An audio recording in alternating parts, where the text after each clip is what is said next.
with Marlon, I basically felt like he doesn't respect what my platform is. Maybe he didn't understand because I thought maybe he didn't understand because once I seen him ask for revenue, that sounds like something when you're doing a show. Yeah. Like when I was doing Everyday Struggle after Joe left, I said, I need some percentage on this bitch. Yeah, you know what I mean? like, yeah. And no, but even then, they have a whole accounting department because that's how it does work when you have a show. Hey, the star of the show gets to say, hey, I want this percent of the ads, and then I want this percent of the profit, of the revenue, whatever it is. That does happen when you have a show. Like whoever. And Marlon is coming from traditional television and film, right? It's not crazy to ask for that type of thing, especially if you know something like the Club Shay Shay interview got that much money. Can you imagine if Cat Williams had a deal with Shannon Sharpe where he got a percentage of the revenue of that interview over all platforms? Especially going in now, Cat going into any interview, it wouldn't be a crazy ask because that literally made Shannon Sharpe's business. You know what I mean? That literally made took Shannon Sharpe's channel to another level. Who's a star of like, I don't even know these TV shows, Brownish or Blackish or whatever these TV shows. Yeah, if you're that guy, like you get to, like I was watching Dexter, like, you know, the guy who's the star for Dexter at a point, like I need percentage on the back end. No, I feel you. Listen. YouTube, we don't do that. We ain't doing that. YouTube don't, well, listen, had you just said, listen, I just want a percentage and I'll do it for free, then it could have been a conversation. We're not set up in terms of our back end to actually. Could it? I don't know. It didn't seem like you were open to it, Vlad. There wasn't much negotiation going on there, if we're honest. It seemed like you heard $40,000, you shut it down right there. They opened the door with that, and you could have countered back. That's what I thought would have happened. An offer and a counter offer. Not just, oh, that's preposterous. That's crazy. $40,000 is way too much for a YouTube interview. What we're learning here, and this is something that I teach in my consultations, is that YouTube is now a first screen. YouTube is almost as viable a platform. This is TV. I know people who don't watch anything other than YouTube, Netflix, and maybe HBO Max. You know, and that makes up their television life. So they're not watching a CBS, ABC, or you know, any of those other networks. They might watch a news network or something, or sports. But as far as like their first screen, a lot of times they're coming here. So that makes it important. To do that. My county department can't calculate that and send out checks every month and so forth. Yeah. But it's possible. To ask for that, plus to ask for a huge amount that we would never make back. There's a software solution. There is a way to actually split revenue on individual videos, but that's in my more advanced teaching. So let me know if you're interested in that. Actually, you can click the box right beneath this video. Plus to ask for a huge amount that we would never make back, plus an extra 30% up on top of that is crazy. I tried to explain to him when we talked on the phone that it's the equivalent of me having him do a show in my comedy club and giving him $100. You know what I'm saying? And I would have had him. I would have explained it to him like this: hey, Marlon, listen. I know you come from a different world. This is my hustle. I'm a pro at this. Let me break it down to you. For me to pay you, let's not even get to the back end. We're just gonna. This is me guesstimating, just like your upfront fee at a movie. Yeah. I'm thinking I'm gonna make it back. So for me to pay you $40,000, let me see, how many views are we talking about? I got to get like 10 million views on it. And historically, you have not get anywhere near that amount. No, I would ask him, like, okay, so I need this interview. I'm going to chop it up into 20 parts, and I'm going to have the main one. I need to get 10 million views. Altogether. How confident are you? And that's exactly what Shannon Sharpe did. That video was chopped up so much. There were so many separate clips, so many different platforms it was put on. The podcast itself, like the advertising, there was no possible way that you could say that. I think Vlad's low estimation was about, 300,000 or something. No, that that Cat Williams interview being the interview for this year so far, being chopped up into so many pieces, like it's amazing that it happened, but it's not impossible. For you that we're gonna get that. Yeah. I think if you said that to him, and I was just giving the data. And by the way, I looked at your last Breakfast Club interview. You only got like 150,000. It was very entertaining, but it only got 150,000. Yeah, exactly. It's no way a guy with a brain would have said, but I still deserve it. Yeah. You know what I mean? Look, and I gave him an offer which I thought was fair, and he just said not interested. And I guess it was like, that's where the lack of respect is, right? yeah. The offer was $5,000. Now, I've mentioned this in my video before. Marlon probably heard $5,000 and laughed. You know what I'm saying? Like, as a real, genuine actor, like listen, the session fees for acting can start, you know, at Marlon's level, for even a guest star, like he's guest starring on Bel Air right now. A guest star at that level is probably 10 to 15,000. Now, granted, that's a full episode, but he's also entitled to residuals behind that. That's what you're not understanding. Marlon is a professional actor, so Marlon gets all types of money coming from after the show is aired.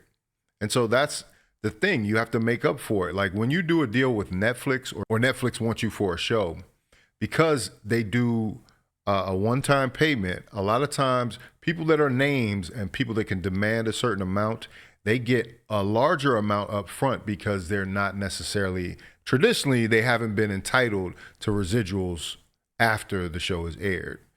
And that's been kind of the argument of the Screen Actors Guild and the Writers Guild is like, hey, all these streaming services, what's up?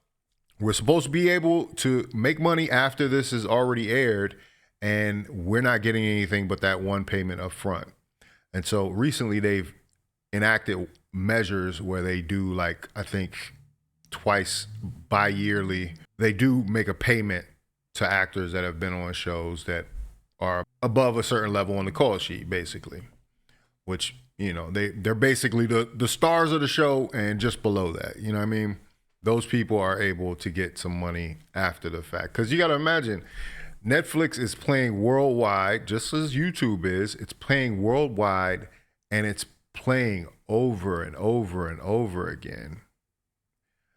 Back in the day, if you had a show on network TV that had a rerun, basically, to use layman's terms, a rerun, you got paid just as much for the rerun as you did for the first time you shot it. You see what I'm saying here? So $40,000 doesn't sound so crazy now that Marlon is asking for. And as opposed to like, okay, well, let's just work together and actually try to do it, because I feel like had he come to me and said, listen, I want to do something with you, Vlad, and I want you to do something on my platform, number one, I wouldn't even charge him because I respect him. But were I to charge him, I would say, look, I'll work with you and figure out something where you're not going to take a bath. You know, and I've worked with a lot of artists. I'm not going to say who they are because I don't want to start this whole process, but rappers that we both know, rappers that have been on your show, that say, hey, listen, I want this much. And I'm like, here's your interview here, here's your interview here, here's your interview here. Oh, well, but a month from now it might grow to that. Even if it grows to that, what you're asking, maybe I'll break even, but why would I do an interview that breaks even? Like you know what I'm saying? What kind of business would you do that breaks even? It's not business-like. Hey, like no one. But is it going to break even if you've seen what Cat Williams does? Marlon Wayans probably thinks of himself, rightly or wrongly, as a talent that can bring that type of that type of energy. If he goes up there and does exactly what Cat does, talks about the industry, which Marlon does in his stand-up, talked about Will, he talked about Jada, and you know, he gave up some information that was from behind the scenes. Like, this is valuable stuff. So if you have that potential to go there and do anywhere close to what Cat Williams did, why wouldn't you want to be compensated for it? Why wouldn't you understand his perspective? You know what I mean? Would do that. I'm not here to just tread water. I'm here to try to actually pay for the expenses, pay for your appearance fee, and pay my staff and make a profit at the end of the day. When I was watching him respond to you, and this might be the disrespect, if there was going to be disrespect, I felt like he was implicitly trying to communicate to you that, hey, Vlad, you're paying for culture and I'm culture. Okay. He's not thinking business-wise. You're right business-wise. Yeah. Hey, this makes no sense. Yeah, there's a lot of I'm a legend, I'm a king, I'm this, you're I'm paying that. for culture, and to have piece of this culture that I represent, that's a fair price for you. And obviously, if I'm you, I'm turning it down, right? But I think your perspectives of how you look at it are very different. Because if he thinks that you're just trying to buy into culture, as opposed to you're like, I'm running a business on what interviews could get what views. It's like I've already bought into the overall culture. No, I I'm agree. already part of this. I interviewed his TV dad. No, I agree. You know what I'm saying? John Witherspoon. No, I agree. I've interviewed a lot of his co-stars and everything else like that. People like D.L. Hughley with me all the time. But he's just on my show. So my thing was, and I said, go ahead and respond. And of course, he responds with the race card. Oh, you're trying to bring a black man down. You're trying to play divide and conquer. Then he turned into the, you never show your face. I said, well, when I do show my face. Did he really pull the race card, or did he just mention that he was black and he felt like he was valuable? Like that is something that happens a lot, is people getting their feelings when anytime race is injected into a conversation. But, maybe in his mind, he's like, would you be giving me the same flack if I was Tom Cruise? Would you be giving me the same flack? Let me use a better example. Somebody that's on Marlon's level. Would you be giving me the same flack if I was not Bill Burr. Bill Burr doesn't even have as much TV as Marlon does, TV or movies. Like, Marlon goes back to the 90s with this. Maybe like Jim Carrey.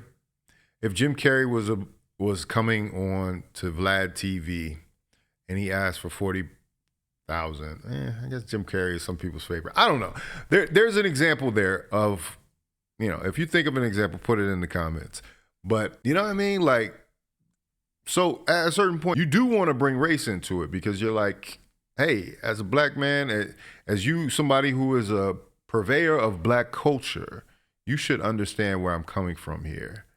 You know what I mean? Like, I'm valuable in the culture. And, people said it in the comments. They were just like, yo, Marlon is a national treasure in the black community in some ways. Like, he is from royalty. If we have comedy royalty, the Wayans family is one of those families. Maybe, to use a Game of Thrones analogy, maybe they're the Starks from the North. You know what I mean? Like, they just got a long line of hitters, and they've all been successful, and they've all made money. And Marlon, like I say, he's a millionaire. You don't have to do anything if you're a millionaire. You pick and choose what you want to do if you're a millionaire. To get twice as many views as you do. Oh, you're ugly. You're ugly, and your beard looks like Ice Spice's ass crack hair or some shit. I'm like, listen, man, I don't know any straight men. That was my favorite one. I'm not gonna lie. The Ice Spice ass hair was a classic, because we always see Ice Spice's ass, and you think about Vlad's beard, and Ice Spice's. That shit was funny. And who call other men ugly. To me, that's a gay thing. And by the way, I like Marlon Wayans. There you go. I do like Marlon Wayans, but I realized, because I was reading the back and forth this morning, I was like, I think comedians are just better if they just do a video. Because, like, some of the jokes, it wasn't hitting in text. It wasn't hitting. I thought the Ice Spice thing was actually kind of funny. No, that is funny. That was funny. I actually, I texted him. I said, yo, that shit was kind of funny. But he had put up, like this picture of you, like, before you got your hair implant surgery. I was just like, I think if you just say it. Like, the thing about comedians is more deliberate. They gotta say it, man. Yeah, he should just hopped on camera. They gotta say it, man. And then, to be honest, if he had did that, it's almost like maybe you should have showed up here and roast you live. Yeah, man. That'd been great. You That'd can be do funny. that, man. And you never know. Maybe after all this, we come to some sort of understanding or whatever It'll work else. out. Because listen, I start roasting him back. I said, Marlon Wayans, I'm sorry you don't find me attractive. Yeah, and I think that's where the problem lies. If you were ever to get that going, there's going to be some serious heat coming from things that you might have said in return. Not being a comedian, comedians have a kind of lighter touch than Vlad when he comes out and says, "Yeah, I don't care how you think I look. You're gay," or whatever. You know what I mean? Like that's a little that's a low blow. So I don't know. Marlon might be in his feelings about that. I would think that y'all would have to square that away before any sit down could happen, but it's a possibility. Fortunately for both of us, I'm heterosexual. Between your recent gay photo shoot and your claim to fame of dressing up as a woman, this would be the perfect time to come out of the closet. Oh, you think he was snapping back to his white chicks moments? You know the character in White Chicks only like black men. Oh, is that what it is? Yeah, big buff black man. He finds me ugly because there's a black guy that he really wants to have sex with. I said, Yo. coming out as gay in 2024 will surely revive your declining acting career. Since I turned down your 40K, maybe you can do a gay Marlon Wayans would be a great ridiculous. porn name, by the way. Hey, Yeah, see, that's too far. That's too far. You took the joke too far. Like, Vlad, you got to relax.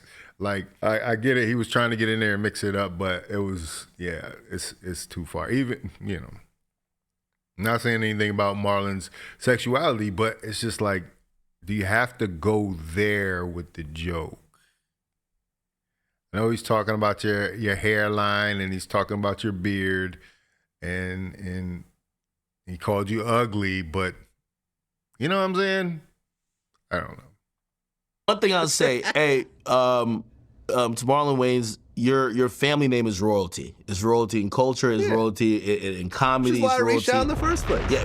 However, I do think this is a overran joke. Y'all have beat it to the ground. This whole Vlad is a culture vulture, or he's trying to bring that is like there got to be a new angle now. You got to. All right, academics, you copping too much, please, for him. Going to the police store. There's analytical people who understand the back end of how this new media is working and how to monetize it and where all your revenue streams are.